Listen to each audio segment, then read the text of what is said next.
y está evaluando dos inversiones que pueden hacer mejorar los números de la empresa. La primera es muy fácil: renovar una línea productiva, saca un producto nuevo y en el caso te explican que el primer año ese proyecto de inversión daría una ganancia de 5 millones, el segundo año 6, que la inversión es 250 y que cuesta 90 ponerlo en marcha. Esos datos, a ver si están atentos, huelen a qué ejercicio. ¿Cómo lo ven ustedes que ya estudiaron? ¿A qué huelen esos datos? Es un proyecto de inversión, me dan los flujos de 2 años y me dan el flujo exactamente. Es una evaluación de proyecto de inversión. Puede ser que a ustedes les toque calcular un BAN o puede ser que no, pero está bastante servido que pueden venir por ahí algunas preguntas. Entonces, ¿qué pregunta podría venir ahí? Evalúe los dos proyectos de inversión, indique, o sea, calcule el BAN de ITIR de cada uno y evalúe los proyectos de inversión, interprete el resultado. Después le va a venir la pregunta de ¿ambos proyectos son rentables? ¿O ambos proyectos se pueden? Y si los dos son positivos, ustedes dirán que sí. Después va a venir la pregunta si solamente existiría presupuesto para uno de ellos, ¿cuál es el que usted haría? Y entonces ahí tienen que decidir cuál de los dos y elegirán el que tiene un BAN más alto, justificando por qué. Y ahí es donde pueden justificar con parte del caso en general, porque lo que van a hacer es agarrar el que tiene el BAN más alto y después buscar más justificativos para poder hacer ese proyecto. ¿Sí? Es decir, cuestiones cualitativas que no están en el BAN y que apoyan al proyecto. ¿Vale? Si no hay, no hay, pero a lo mejor hay y ustedes pueden nutrir la respuesta y hacerla más profesional. La segunda inversión es un sistema de control de existencias y esto es lo que les comentaba que en este caso hacen mucho hincapié. ¿Qué es lo que ocurre? Que parece que como tenían tanto déficit de financiamiento en las NOF, ¿vale? Necesitaban financiar las NOF, lo que hicieron fue reducir el stock de productos terminados. Es decir, que empezaron a producir prácticamente cuando los clientes hacían el pedido del componente. ¿Qué es lo que pasaba? Que hubo una serie de estudios que indicaron que estábamos perdiendo muchas ventas a causa de que nos demorábamos mucho en entregar esa producción. Eso se da por sentado en el caso como que es cierto, por lo tanto, la directora pidió al gerente de producción que armara 3 escenarios en donde dijera cuántos productos terminados tendríamos que tener en stock para no perder €1 de venta. Eso está todo calculado en el caso, ustedes no tienen que hacer nada. Resulta que el caso les presenta, a ver si lo tengo acá, vale, les presenta una tabla en donde les indica que en el escenario A, si nosotros tenemos 15 días de stock de producto terminado, eso va a hacer que nos evitemos de perder tanta venta y tal.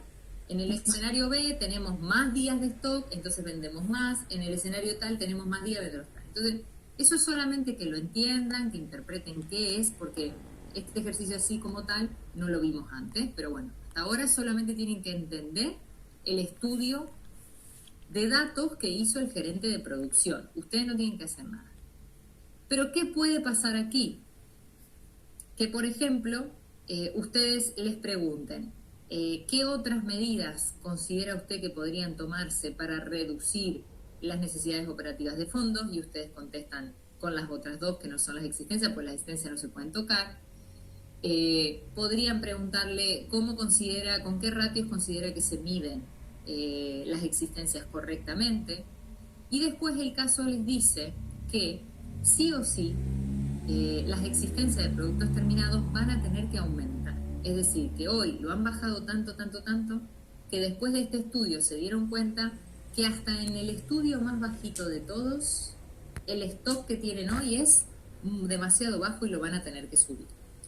Todo esto es para poner en contexto de que esta mujer efectivamente tiene que conseguir el dinero de esta inversión o conseguir el dinero para aumentar las existencias y ponerlos en contexto que necesitan más financiamiento, que es lo que les conté apenas empezamos la clase, ¿vale?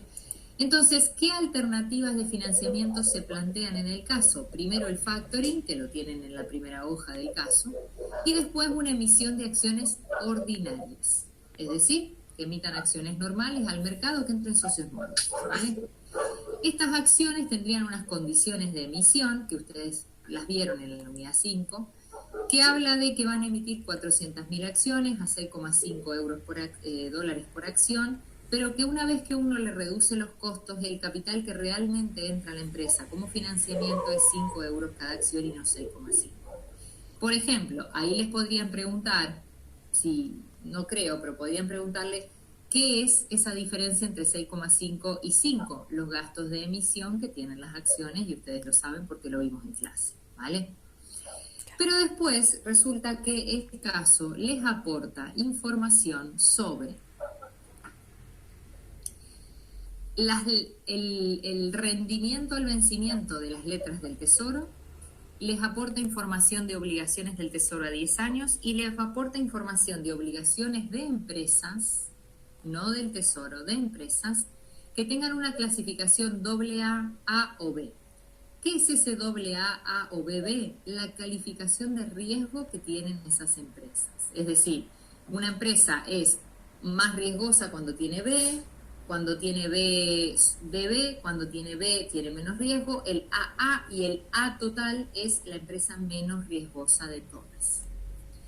Ustedes que son bichos y ya estudiaron y se la saben, con estos datos que están en pantalla, más algún dato más que es demasiado evidente, ¿qué creen ustedes que podrían pedir relacionado con estos conceptos? Métodos de evaluación de acciones o método de evaluación de capital propio. ¿Cuáles conocen? Unidad 7. Unidad 6. ¿Están ahí o se me han dormido? ¿Están? Hola, hola, ¿están acá? ¿Se escucha? Sí, vale. Les están dando el rendimiento de los bonos del Tesoro, bonos libres de, claro, como dice Luis, aquí podría haber que hacer una evaluación de capital propio o una evaluación de acciones. ¿Y cómo se hace eso? ¿Se acuerdan del modelo CAPEM, que es el modelo que tenía la beta? Bueno, entonces podrían preguntarle sobre qué es la beta, qué significa una beta mayor a 1,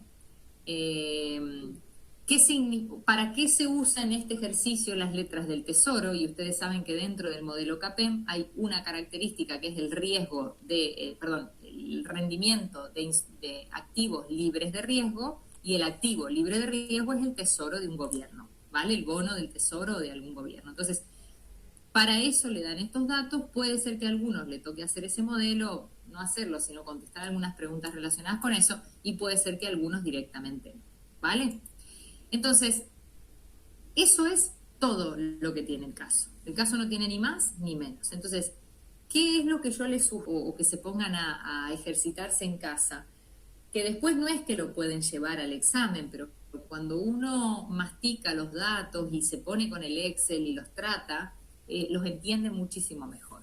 ¿Qué haría yo si tuviera que preparar este examen y no supiera que me van a preguntar, pero tengo que entrenarme? Bueno, agarraría los balances proyectados y haría un análisis horizontal y vertical para ver si las proyecciones hacen que la empresa crezca o no, o cómo va la cosa. Refrescaría mucho todo lo relacionado con el corto plazo, porque van a caer preguntas de NOF y fondos de maniobra. Y refrescaría muchísimo toda la unidad 3 que tiene ratios, pero no cómo se calcula el ratio. Lo que refrescaría es cómo se interpreta, qué es la liquidez, qué es la liquidez estricta, y cómo puedo hacer un análisis de evolución de la liquidez. Por ejemplo, calculo la liquidez en el 96, en el 97 y en el 98. Y supongamos que es 1, 1.5 y 2.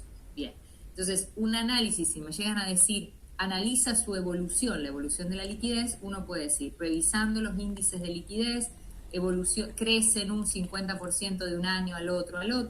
Este crecimiento parte de una buena base, que es que siempre tuvo la liquidez suficiente para cubrir sus pasivos, pero en la medida en que las ventas fueron aumentando, la liquidez aumenta junto con las ventas, significa que no necesitamos financiamiento adicional para poder cubrir ese aumento de ventas. Por ejemplo, ¿no? Esas son las interpretaciones de los ratios. ¿Qué más estudiaría? Todo lo que tenga que ver con los ratios de periodo medio de almacenamiento, de cobro y de pago y cómo se interpreta.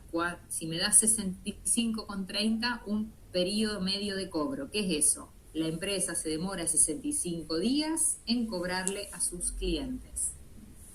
Esto no es bueno bueno o malo, no. Para saber si es bueno o malo deberíamos compararlo con el periodo medio de cobro de la competencia o el periodo medio de cobro del mercado, y en caso de que sea demasiado alto habría que ajustarlo, y para eso se podrían tomar estas medidas. Y las medidas son poner un equipo de cobranza más potente, disminuir el crédito en cantidad de días, disminuir la cantidad de ventas que se hacen a plazo y poner algún incentivo o descuento por pronto pago para que me paguen en efectivo, o factoring, ¿vale? Pero de esa manera yo justifico y ayudo a la empresa a que pueda resolver estos problemas de liquidez o no que pueda tener. Así como yo les hablo de la liquidez, ustedes tienen otro ratio que es la solvencia y tienen otro ratio que son los de rendimiento, como este que viene aquí abajo la pregunta, por ejemplo. Según las proyecciones, la compañía funciona, entonces ahí les pueden decir, analice la rentabilidad económica, y fíjense que cuando les dicen analice la rentabilidad económica, entre paréntesis les dan el ratio calculado, les dan el ratio, les dicen buy sobre activo, ¿vale? Esto es EBIT sobre activo. Y después les dice, analice, por ejemplo, el ROA de la compañía, ¿no? Entonces, analizo los dos factores, ya sea el numerador y el denominador, me doy cuenta si el ROA crece o baja de un año para el otro, y si crece o baja, encuentro el motivo de ese crecimiento o disminución dependiendo de si lo que creció fue el resultado o lo que disminuyó fue el activo. Si yo miro cómo son los números y le echo la culpa a uno o le echo la culpa al otro. Entonces, lo explico con palabras y listo. Las interpretaciones son 2 renglones, no más, ¿vale? Incluso si yo quiero analizar por qué motivo aumentó o disminuyó, también puedo hacer un análisis horizontal o vertical de esas cuentas del activo o del resultado, y me doy cuenta cuál es la cuenta del activo que se mantuvo demasiado fija y por eso el ROA dio bajo, por ejemplo, ¿no? Entonces, ¿qué más? Y aquí atrás, en esta parte de la diapositiva, lo que les traje fue, les fui a buscar los temas de los que ustedes tendrían que repasar y se los traje a esta diapositiva todos juntos para que no se olviden. Por ejemplo, lo que hablamos,